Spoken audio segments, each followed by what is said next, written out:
Hi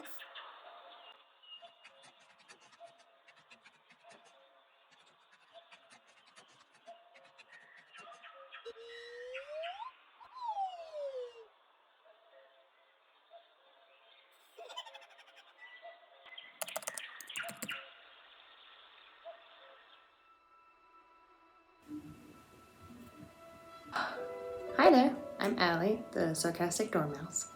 Welcome back to my channel, welcome to my channel. This is my reaction channel. I have quite a few channels. They're all very small, and that's fine. Reaction channel got overpowered by life. So it's been about 3 months since I filmed a reaction to Ratchet, the first episode, and it's just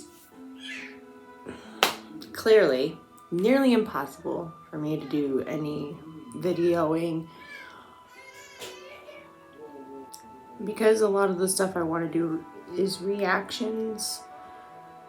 I realize there's a few things I do want to watch in my spare time, but then I do want to talk about because I'm very passionate about whatever that comes from. So I really needed something I could like watch with the husband because I'm constantly telling him, no, I can't watch that. I need to do reactions. No, I can't watch that. I need to do this.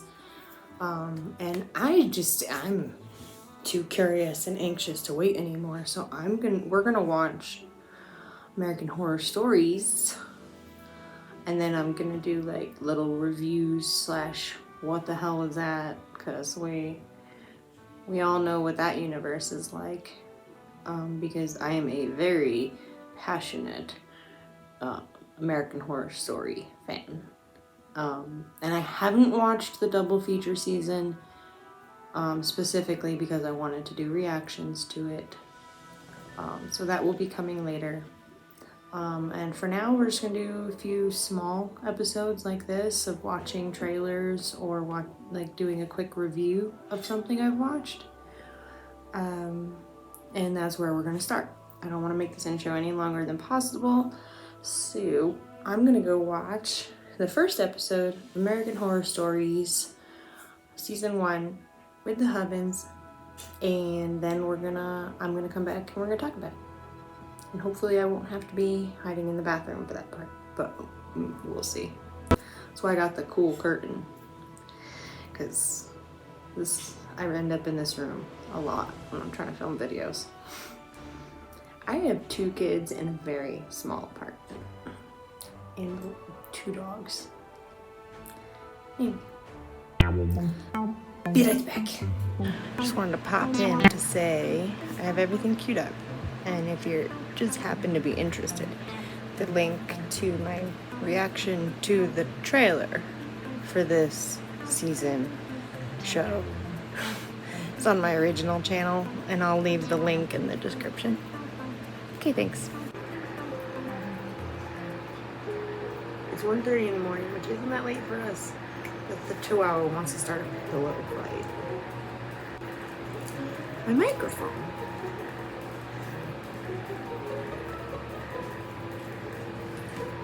Where's my microphone?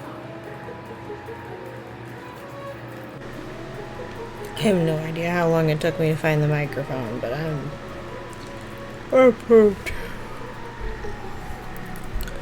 Wait. I mean, you can't see sunflower. Haha. Oh no, we're sinking. This is sunflower. I am so unbelievably excited to talk about American Horror Stories, though. Like, so excited.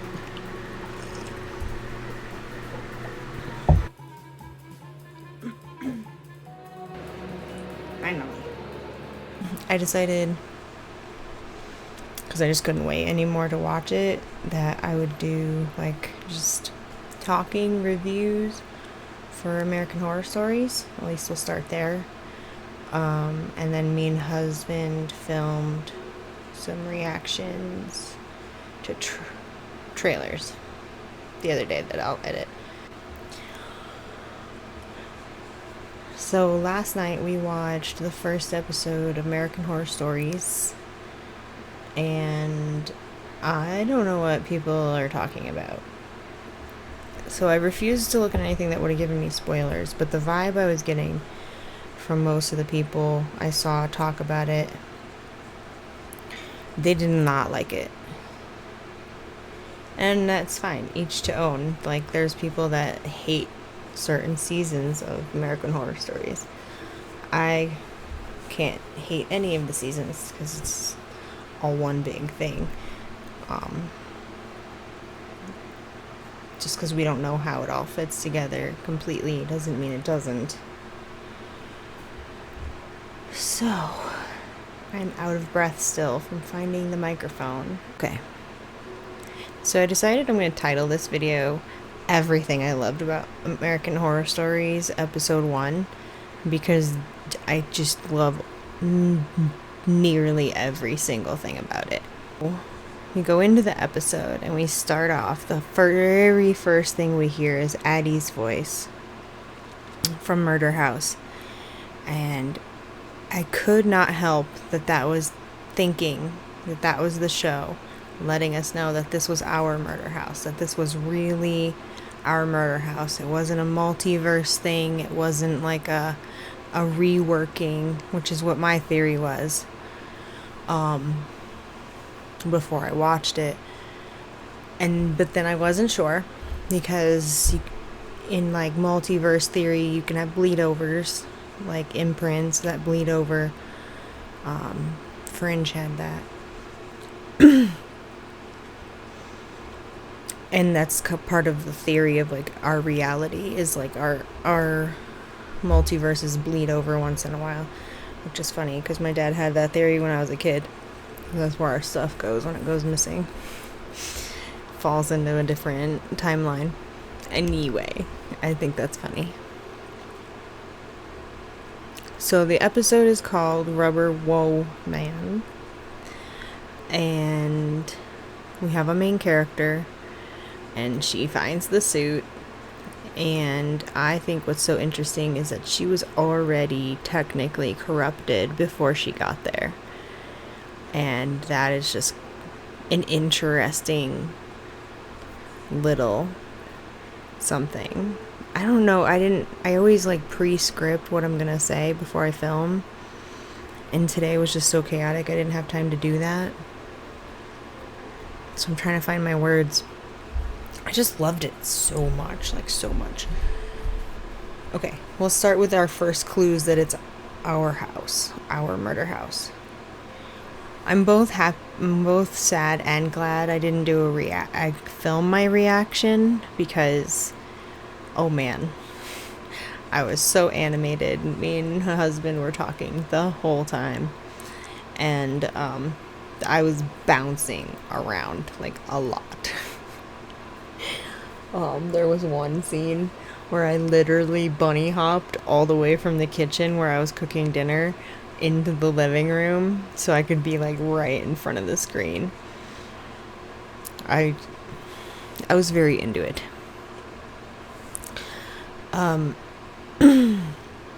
So I'll go over our clues that it's really our murder house.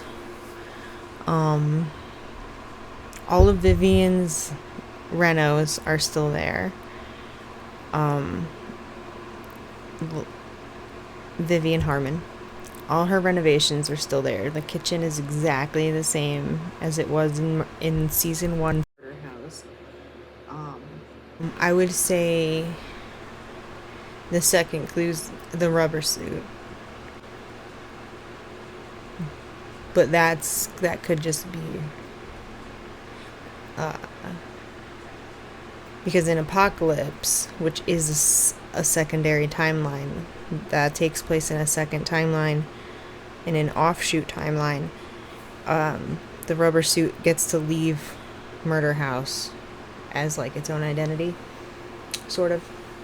So that wasn't really a clue that it was our murder house, but it was definitely like, oh, we're in it.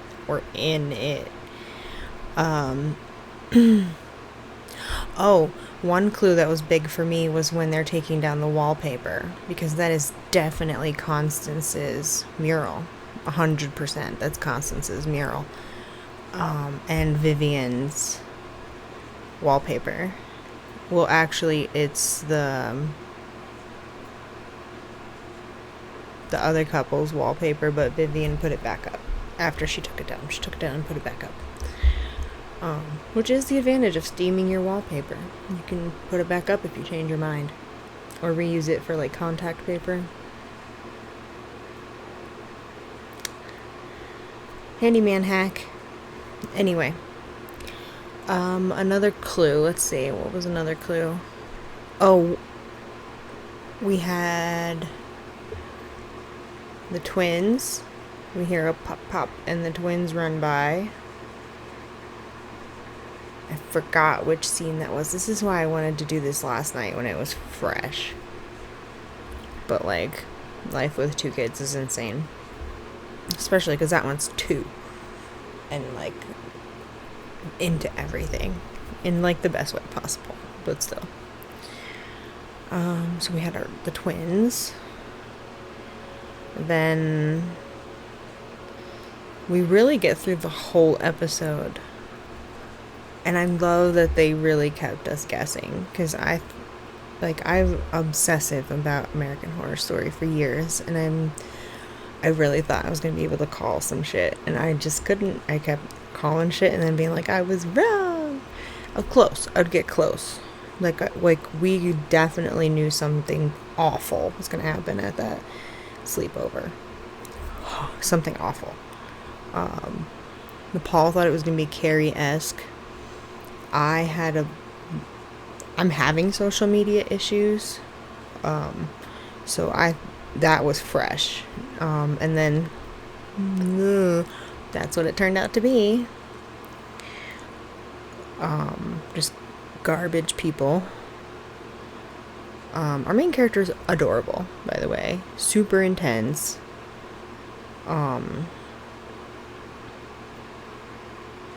Like she's... Okay, no. I'll get to the end when I get to the end. What else? So what really cemented it for me is when we get towards the end, and the shit has hit the fan already. We are cleaning up all the shit, and we see Thaddeus, and I know for a fact that's our OG Thaddeus, because I love Thaddeus for like no particular reason. I don't know why. I think it's just because he even though he's pure evil, he's like, it's of no fault of his own. He was a pure baby that just like went under some horrific circumstances, and now he's pure evil. Oh, Thaddeus. I thought it was really cool. We didn't really see face to face any of our OG characters. Like, we know for a fact, or we assume for a fact, that that's Tate when we see a male figure in the rubber suit. And so going off the assumption that that's Tate, I think it's hilarious that he never had any luck with Dr. Harmon, because Dr. Harmon's a quack. And so the second another therapist sets foot in that house, he's like, oh, snatch, that is my new therapist. And then at the end, when we see the therapist as a ghost, which is confirmation, again, that that's our house, because someone who died in the house is a ghost there. Just because we don't see any of our original ghosts, that's confirmation that the world is still operating under the same circumstances. And then when we see her appear, she mentions that there's another therapist there, and they're fighting for office hours. So that's clearly Dr. Harmon she mentions, or is referring to, I should say. So it's clearly Dr. Harmon she's referring to. And I just think that's just I don't know. It's just the best. I think this is cool because my friend let slip. Really, it's not a spoiler, but I didn't have the information yet that each episode is a different storyline. So I'm thinking, here's my theory, that each episode, at least for the first season, is going to line up with each series. Each episode is going to line up and be an extension of our original seasons. So this is clearly after the Ramones. That's a band, but I'm pretty sure that's what their name was. The ones who bought the house in the finale of the first season. So this, to me, how I'm feeling is that this episode of American Horror Stories is canon to our original series, and it takes place after, like, it would be 10 years now at least after I don't want to think about how many years it's been since the first season came out, so I'm going to avoid that. But that many years after Murder House, and it takes place in canon to our storyline in that house with our characters in the background. And now we have new characters and we're moving on through history. The house is still there. The scenes from Apocalypse never happened because they were in an alternate timeline, which means Michael never took the evil out of the house by being himself, and that means that Tate is still attached to the rubber suit. The rubber suit never got passed on to Michael. The energy of the rubber suit never got passed on to Michael, and that's why it's still there to go into Scarlet, and that's why Tate still wears it and still acts like Tate.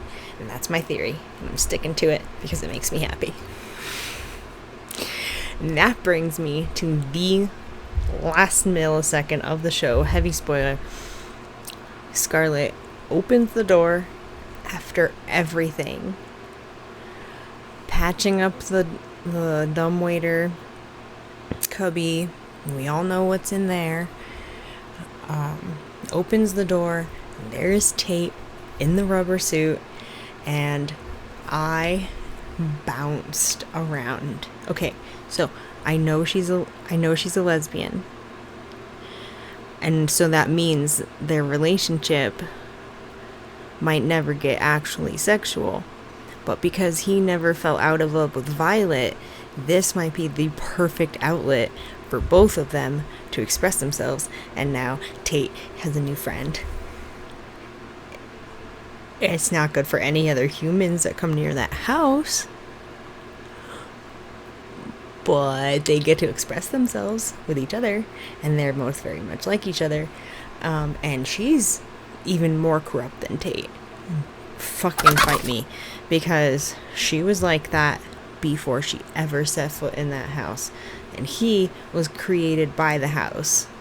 He was an innocent child who was corrupted by the evil in that house. She was evil before she got there.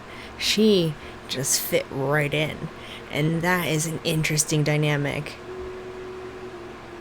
And I feel like they're just never going to revisit that. Now that they gave this to us, I feel like that's it, and we're never going to revisit it, at least them. So that gives my mind a million possibilities to like be curious about. And because also I think one of the things that really healed the house in in Apocalypse, before Madison heals Violet and Tate, the house already feels different. And I think that is directly attributed to two things. It's Michael growing up, coming in there, finding the rubber suit, learning from Dr. Montgomery in the basement, learning from the other ghosts, becoming his full self, having the ritual there. I think that really cemented all of the evil of the house into Michael.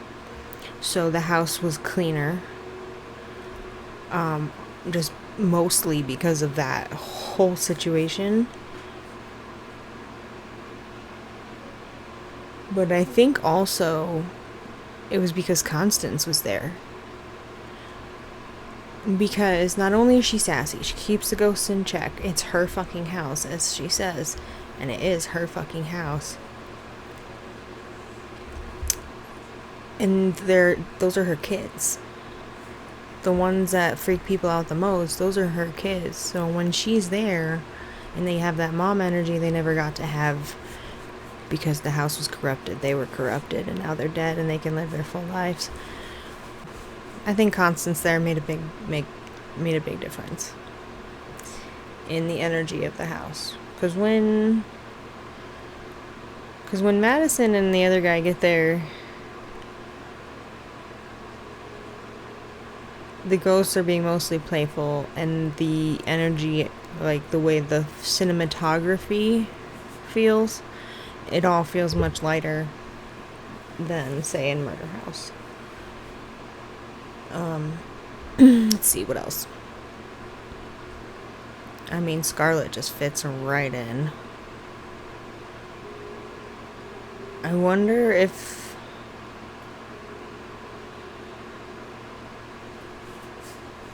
when the dads when they go to burn the suit and then the suit comes back because the suit can't die, can't be gotten rid of. So when they burn the suit and they're like, sure, all this blood is just, I wonder if the reason they really don't question it too hard the next morning when they find her doing the bricks is because the house, especially with the fireplace, puts people in that daze, that really sleepy, confused mindset. So I wonder if both of them were in that mindset when they found the rubber suit bloody. And why would she have left it there bloody? It could have... See, this is what I'm saying. Like, I don't feel like she would have done that. So that whole scenario could have been the house just fucking with them the way the house fucks with everybody. Yeah, I don't know. I just loved it. And I'll be doing one of these for all the episodes that are out so far. Start with season 1, obviously. And we're really anxious to see what the next episode is. So I'm sure we'll be doing that in the next couple days. Have a good night. No spooky dreams. And enjoy your life. Enjoy the things you like, especially if they're American Horror Story and you watch it on repeat, because that's what I do.